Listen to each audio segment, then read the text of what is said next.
The Wheel King was castrated and sent into the palace when he was only 12 years old. 50 years later, he is still nothing more than a low-ranking eunuch. He hates his body, hates his voice, hates the fact that he cannot grow a beard, and hates the life that was forced onto him. But behind that powerless palace identity, he has built something terrifying. The Wheel King is secretly the leader of Darkstone, the most feared assassin organization in the martial world. His one obsession is to become a complete man again. For that, he sets his eyes on the remains of Bodhi, an Indian monk whose body is said to contain miraculous power. According to legend, whoever obtains the remains can heal damaged flesh, restore the body, and even gain supreme martial arts. But the remains were stolen long ago and split into two halves, scattered somewhere in the martial world. To collect them, the Wheel King sends his best assassins across the country. Soon, he learns that one half of the remains is in the hands of the Prime Minister. He sends Darkstone to take it, and the mission succeeds. The assassin carrying the remains is Drizzle, Darkstone's deadliest female killer. But as Drizzle prepares to cross a bridge and leave the city, she is stopped by the Prime Minister's son, Zhang Renfeng. Drizzle says almost nothing. She strikes with her sword and sends Zhang Renfeng falling from the bridge. After that, Drizzle keeps moving from place to place, trying to escape the Wheel King's pursuit. But running forever is impossible. In the end, with nowhere else to go, she seeks out the famous surgeon Dr. Li and asks him for a new face. Drizzle does not want beauty. She only wants an ordinary face, the kind no one will remember. She wants to disappear from the martial world and live as a normal woman. Dr. Li warns her that once the procedure is done, she will become another person. That is exactly what she wants. From that day on, the assassin Drizzle vanishes. In her place is a quiet woman named Zeng Jing. Zeng Jing hides in the city and makes a living selling cloth. Her life is simple, careful, and peaceful. Then one rainy day, she is struggling to pack up her stall when a man rushes over to help her. His name is Jiang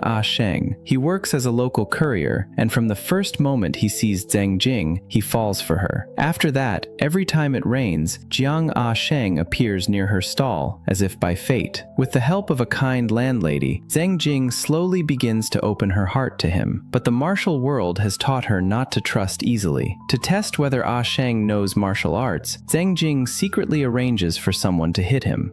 Sheng gets a black eye, but the little humiliation does not stop him from trying to get close to her. Seeing his bruised face, Zeng Jing feels guilty and moved. Little by little, she starts looking forward to rainy days, because rain means she might see him again. The two eventually confess their feelings in another downpour, and before long, they marry. For Zeng Jing, this ordinary married life feels almost impossible. She cooks meals, waits for her husband to come home, and slowly loses the cold edge of the assassin she used to be. But wherever people gather, the martial world follows. One day, Zeng Jing and Sheng go to a bank to withdraw money. A group of violent robbers breaks in, seals everyone's pressure points, and begins searching the building. They are not really there for money. They have heard that Bodhi's remains are hidden in the bank. When they cannot find the remains, the robbers start killing innocent people. One blade is about to fall on Zeng Jing when Sheng struggles to get up and tries to protect her. The robber turns on him. In that instant, Zeng Jing has no choice. She knows that her water-shedding sword style is famous, and one careless move could reveal her identity to Darkstone. So even while fighting for her life, she avoids using her real techniques. She fights mostly barehanded, changes her movements, and attacks the robbers' eyes so they cannot remember her face. Sheng is kept with his back to the fight. He can hear the chaos, but he cannot clearly see what his wife is doing. After Zeng Jing defeats the robbers, she brings Sheng home. She wants to explain, but Sheng stops her. Even if she had been a thief in the past, he says, she is still his wife. But the matter is far from over. One of the blinded robbers is taken to the Wheel King. Even though Zeng Jing hid her sword style carefully, something about the fight exposes her. She had a sword but refused to use it, and that alone is suspicious. When the Wheel King has the robber recreate her movements, he immediately recognizes the technique. The woman in the bank is Drizzle. The Wheel King fires a signal and summons 3 top assassins. The first is Lei Bin, a quiet killer who is famous for throwing needles and cooking noodles. The second is Lian Sheng, also known as the Magician, who mixes illusion with martial arts and has an escape technique called Immortal's Leap. The third is Ye Zhanqing, also called Turquoise, a ruthless young woman who murdered her new husband and his entire family on her wedding night.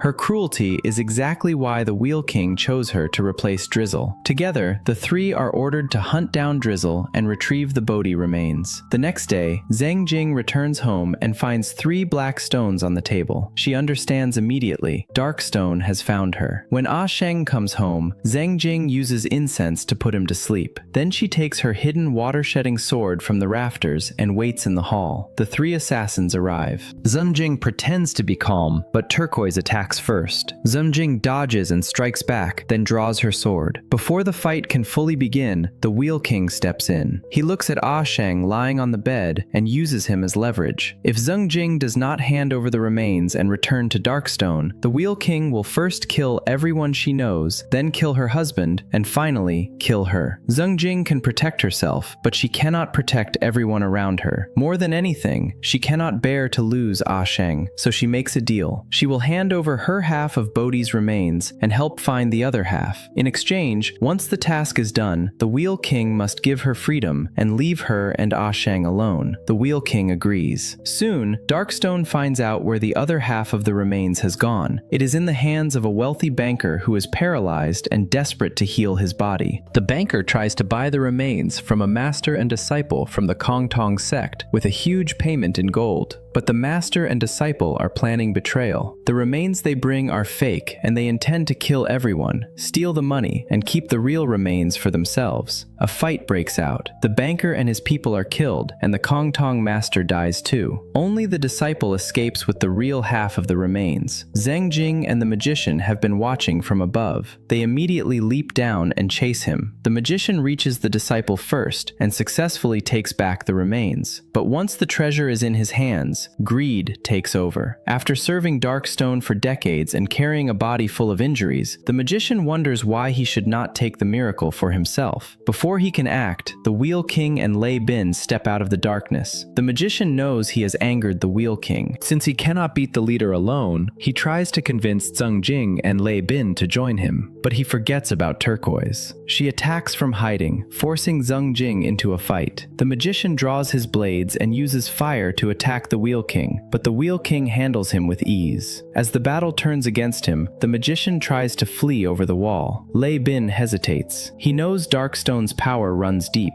If he helps kill the Wheel King, his wife and children may suffer for it. In the end, Lei Bin chooses survival. He throws his needles and knocks the magician down. The magician tries his escape technique, Immortal's Leap, but the Wheel King catches him and kills him. After killing the magician, the Wheel King turns his attention to Zeng Jing. He has studied her water-shedding sword style carefully. Using the weaknesses in her technique, he knocks her sword away in a single move. Zeng Jing escapes, but not before the Wheel King badly wounds her. Bleeding and weak, she staggers home and tells Ah Sheng to run.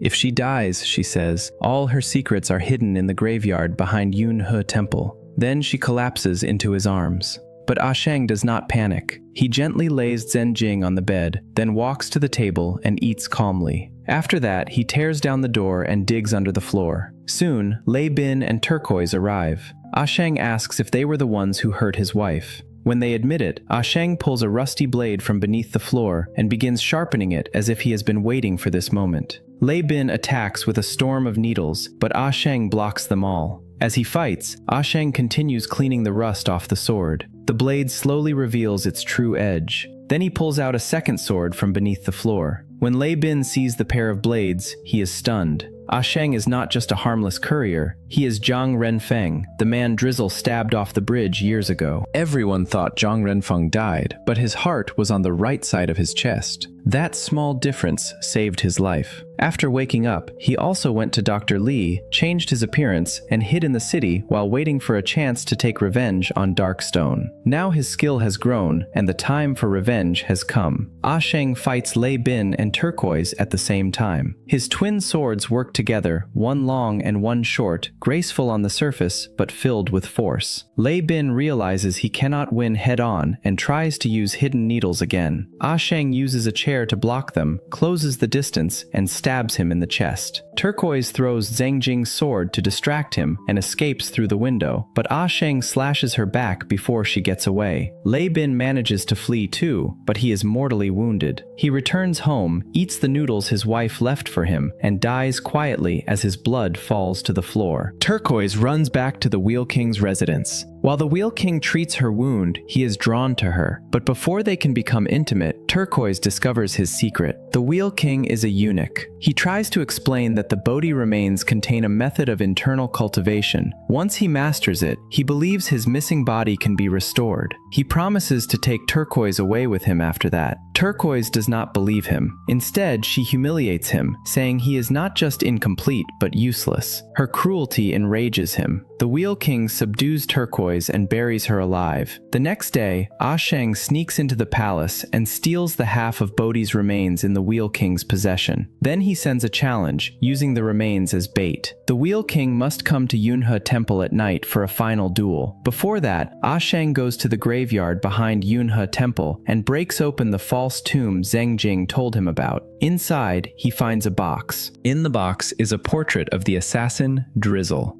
Only then does Ah Sheng finally understand the truth. Zeng Jing is Drizzle, the woman who killed his family and nearly killed him. The blow almost destroys him. He tells her that she is not truly Zeng Jing, and he is not truly Zhang Ah Sheng. His real name is Zhang Renfeng, son of the former official Zhang Haiduan, and his ruined family is the result of her and Darkstone. But when his sword is pointed at Zeng Jing, he cannot bring himself to kill her. They have lived together as husband and wife for months. The love between them is real, even if it was built over blood and lies. Ah Sheng tells Zeng Jing he will fight the Wheel King himself and forces her to leave. But Zeng Jing wants to prove her heart and repay the debt to his family. She decides to face the Wheel King alone. When Ah Sheng is not prepared, Zeng Jing strikes his pressure point and gives him a pill that temporarily stops his heartbeat. Then she stabs him in the left side of the chest, creating the illusion that he is dead. At the fourth watch of the night, the Wheel King arrives at Yunhe Temple. He sees Ah Sheng lying motionless and suspects something, but his desire for the Bodhi remains is stronger than his caution. When he moves toward the remains, Zeng Jing steps out from the darkness. The fight begins. Zeng Jing is still injured, and even at full strength, she is not stronger than the Wheel King. He overwhelms her quickly and knocks away her sword again. But Zeng Jing has been waiting for this. Years earlier, after she stabbed Zhang Renfeng from the bridge, she met a wise monk. Over 3 months, he changed her heart, completed the final 4 moves of her water-shedding sword technique, and taught her the method to defeat it. Now, Zeng Jing draws the sword from Ah Sheng's body and uses those final 4 moves. The Wheel King is shocked. Her sword style is completely different, and wounds begin appearing across his body. With the final move, Zeng Jing drives her blade into his chest and sends him falling to the ground. The Wheel King laughs in disbelief. He cannot believe someone has finally struck him down, and with that, the leader of Darkstone dies. Zeng Jing is also badly wounded and collapses from exhaustion. The next morning, the pill's effect wears off, and Ah Sheng wakes up. He staggers to Zeng Jing and touches her face in panic. When he realizes she is still breathing, relief floods over him. He lifts her into his arms and carries her home. Zeng Jing weakly tells him that after she dies, he should write her a divorce letter. Ah Sheng tells her not to say foolish things. Their life is still long. In the end, the two of them let go of the blood feud behind them and return to the quiet, ordinary tenderness they once fought so hard to protect. That's all for today's movie recap. If you enjoyed this story, don't forget to subscribe to our channel, like, comment, and share. I'll see you in the next one.